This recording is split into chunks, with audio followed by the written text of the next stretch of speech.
This week, we're reading the second portion in the book of Leviticus. And it's called Parashat Tzav, and it begins with, again, a recounting of the different offerings that were to be brought to the tabernacle and later to the temple. So the offerings were something that we brought in order to repair any spiritual damage we may have done in the world and to bring us closer into a relationship with God. There are two offerings that I'd like to focus on, which were brought onto the same side, the north side of the altar.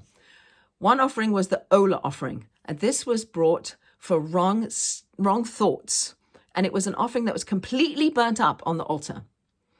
In the same place as the Ola offering was brought the Chatas offering, a sin offering brought for wrong actions. So our commentators teach that there's a linkage between our thoughts and our actions, and it jives with what the mystics teach us, which is that the soul has three garments: our thoughts, our speech, and our actions. So again, our thoughts are the foundation, are a definition of who we are, is what we think. And that's something that's hidden inside, but it's manifested through our speech and our actions. When we bring the Ola offering and it's completely burnt up on the fire of the altar, it's indication that, say our commentators, that we are enjoined to be aware of negative thoughts and to try to burn them up, to try to replace them with good thoughts.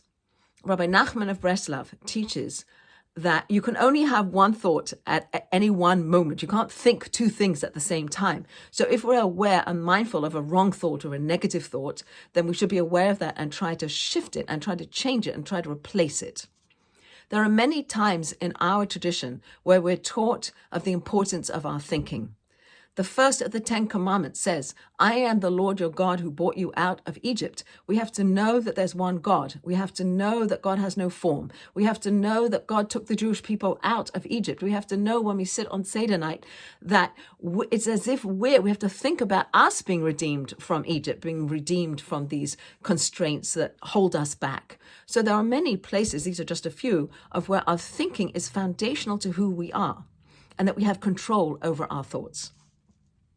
The north side of the altar where these two offerings were brought is, north in Hebrew is Safon, which has the same letters as Safun, which means hidden. So that which is hidden inside, our thoughts, have to be pure, have to be holy, have to be good thoughts, because they inform our speech and our actions.